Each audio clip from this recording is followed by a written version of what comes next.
խոսել այս թեմայի շուրջ անդրադառնալ թանգարանի պատմությանը անհնար է համարում։ Ցանկանում եմ կարճ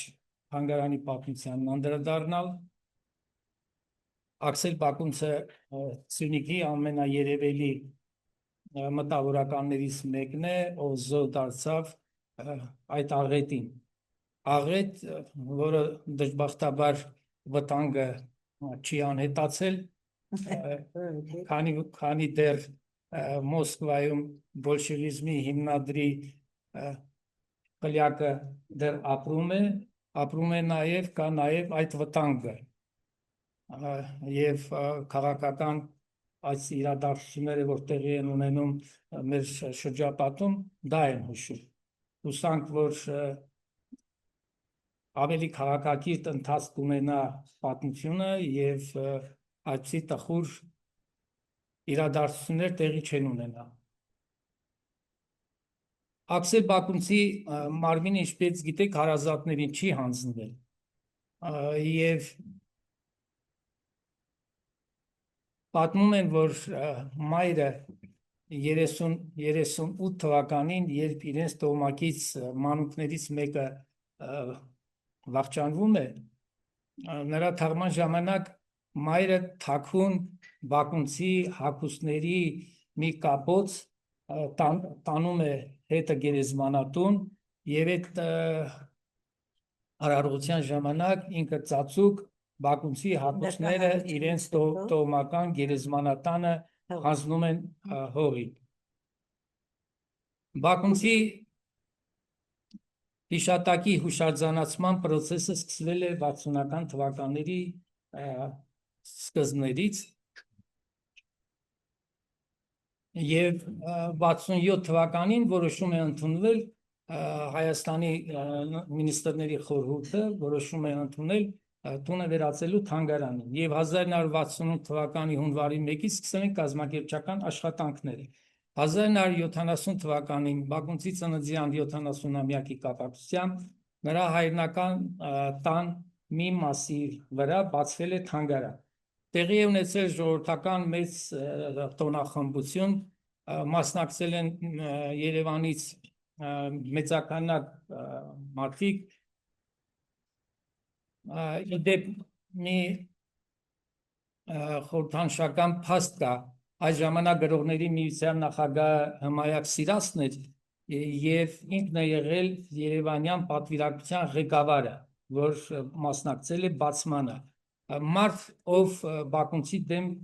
գրել է բազմաթիվ զվարճական հոդվածներ և ահա այդ մարդը ներկայացել է որպես պատվիրակության ղեկավար ու հրաշալի խոսքեր է ասել Բակունցի մասին։ Բակունցների տոհմը բնիկ գորիսեցիներ են, ապրել են Գյորեսում, այդ ժառափոր բնակավայրը, այդ համալիրը քարանձավների միջայժմ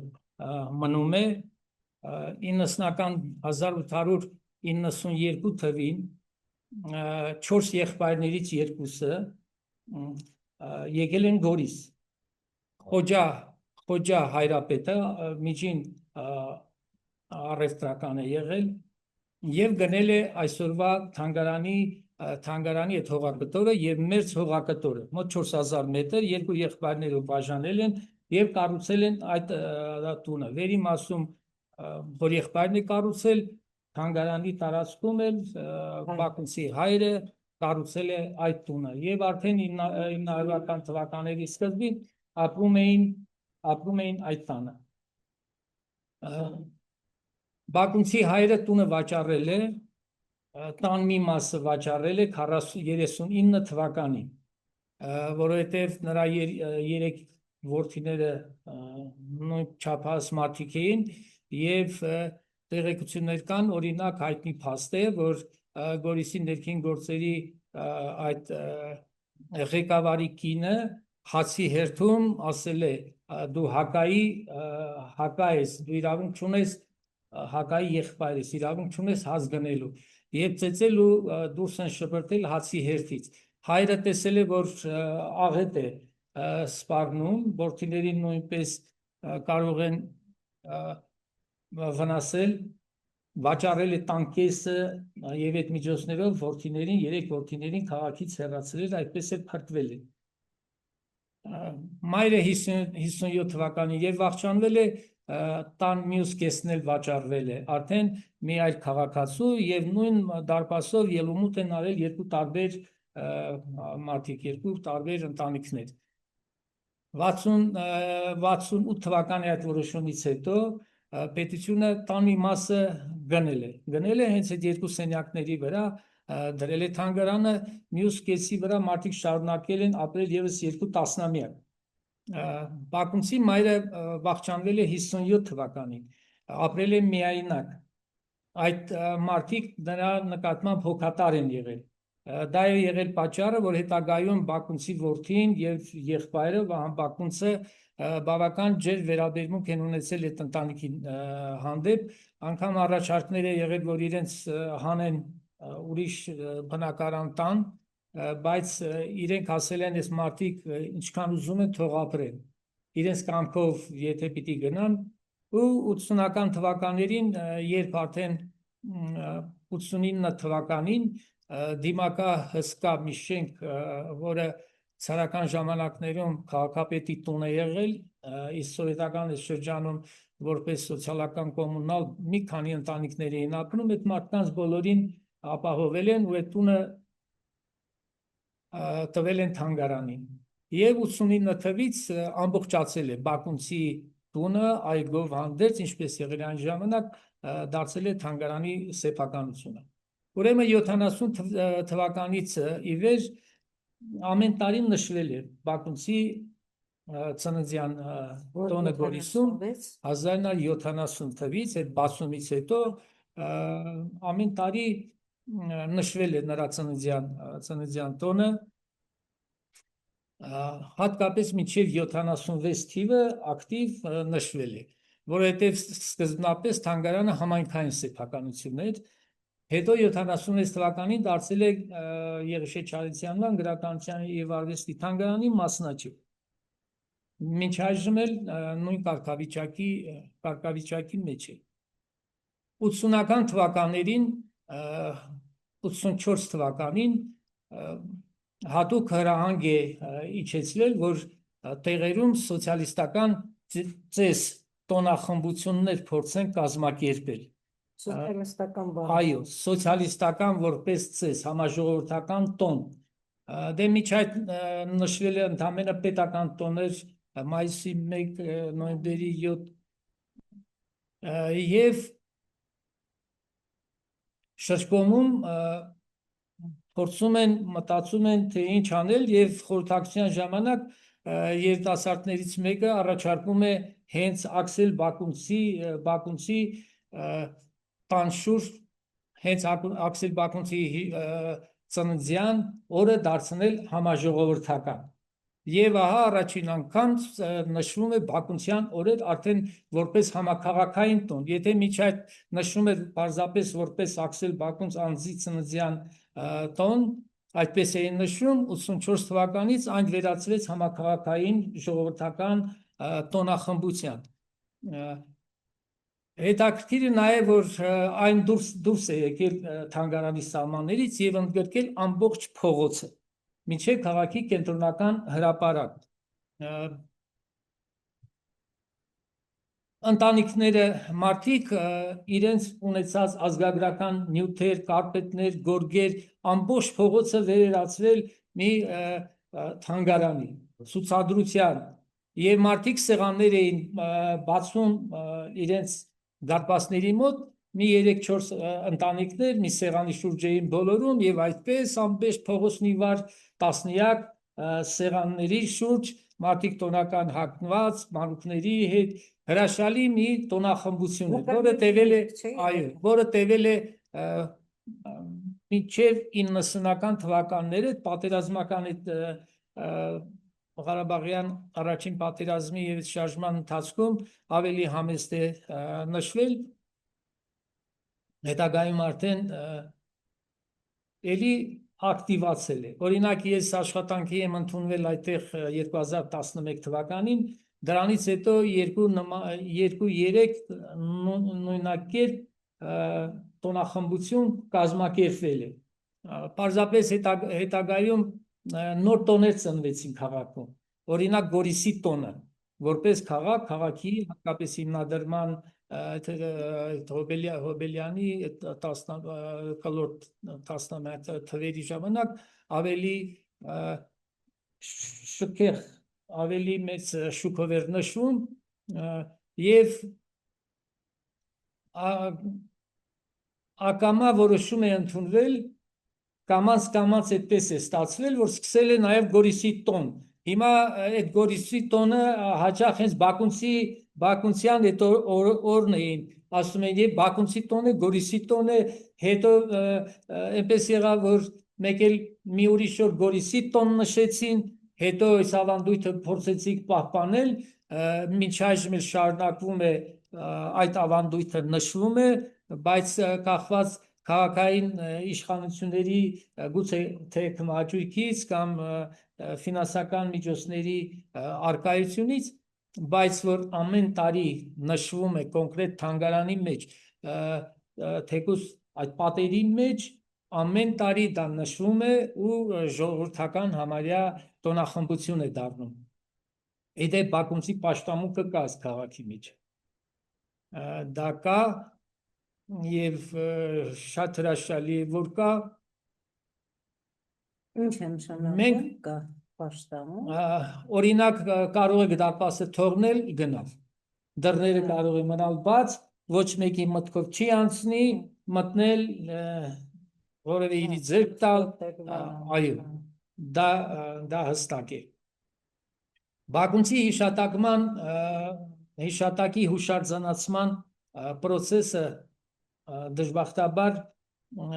մեր կարծիքով դեռ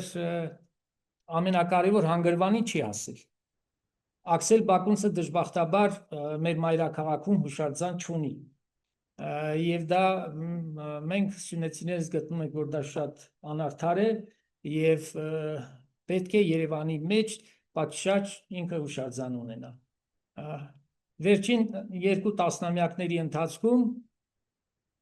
մի քանի այդ հուշարձանացման, հիշատակի հուշարձանացման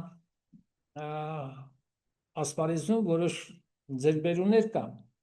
Օրինակ,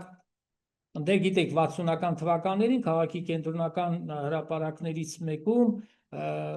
դրվել է Բաքունցի հուշարձանը, Կից փողոց անվանվել է նրա անունով,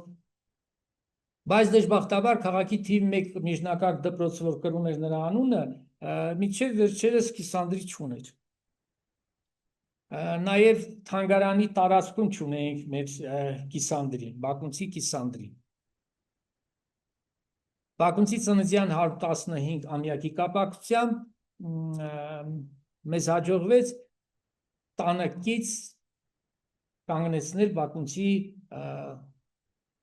արձան։ Եվ դա նորից վերացել համակարգային տոնի,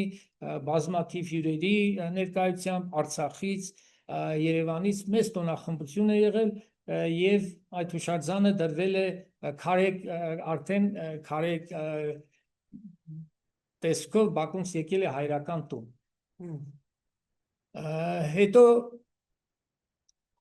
իր անունը կրող դպրոցի բակում նույնպես վերջերս դպրոցի ղեկավարության նաև թանգարանի նախաձեռնությամբ տեղադրվել է նրա կիսանդրին։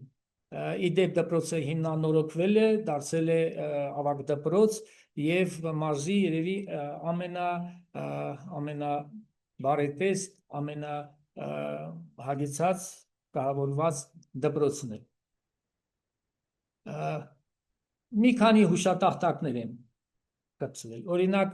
Բաքունցը երբ սովորել է Խարկովում, այդ համալսարանը մինչ այժմ մնում է, Խարկովում 3 գյուղատնտեսական ինստիտուտներ, համալսարաններ կային, բայց հայտնի չէր, թե կոնկրետ որտեղ է սովորել։ Մի անգամ Խարկովաբնակ ամուսիններ մեզ այցի էին եկել եւ այս զրույցների ընթացքում մարդիկ պատրաստակամություն հայտնեցին գնալ այդ հետքերով եւ գտան այդ համալսարանը ղեկավարության հետ պայմանավորվածության են եկել, իրենք էլ ապահովված մարդիկ էին, փաստորեն կազմակերպել են հուշատախտակի տեղադրումը, հրավեր է եկել, պատվիրակություն է գնացել Գորիսից, Տիկին Մարությանը ներկա է եղել,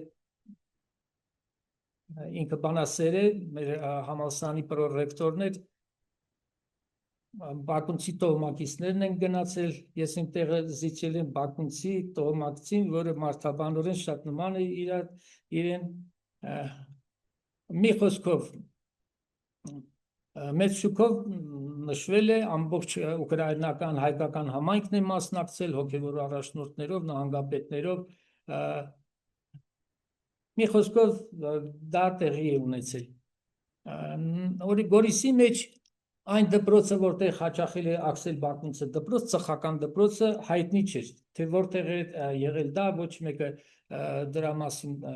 չգիտեր, կոնկրետ որ շենքում ինչ, ուրեմն պատմականագիտությունների դոկտոր պրոֆեսոր Ստեփան Գևորգյանը գտել էր մի լուսանկար, մի տարեցկին պատմել էր այդ տան մասին, եւ պարզվել է, որ հենց այդ տանն է եղել ծխական դպրոցը, Գորիսի ծխական դպրոցը, եւ գտանք այդ շենքը, որը պահպանվել էր մասամբ, մի մասը քանդվել էր, բազմահարկ էր կառուցվել, բայց մի մասը մնում էր, եւ այդ շենքի պատին կպցվել է հուշատախտակ, որտեղ գրված է, որ Առաքել Տեր-Մովսիսյանի այս տանը, իդեպ Մեսրոպ arczepiskopos Magistros Ներսյանի եղբայրն է եղել Առաքել Տեր-Մովսիսյանը, ով իր տունը նվիրել է, հատկացրել է Գորիս համայնքին, որպեսզի ծխական դպրոց գործածել։ Հենց այդ պատին էլ կպցրել է, բայց ամենակարևորը, որ մենք ուզում ենք Երևանում հուշարձանն է, քայլեր ենք անում, հուսանք, որ մի գեղեցիկ Երևան իր ապրաստան հասան դե կա գիտես։ հուշասյուն կա ընդհանրեն։ Ընդ հուշատախտակ։ Հուշասյուն։ Հուշասյուն, այո, հուշասյուն է, որտեղ գրված է։ Դե այդքանը, շնորհակալություն ձեզ, շատ ուրախ ենք, որ այսպիսի մեծ ներկայացված Գորիսի մեջ եք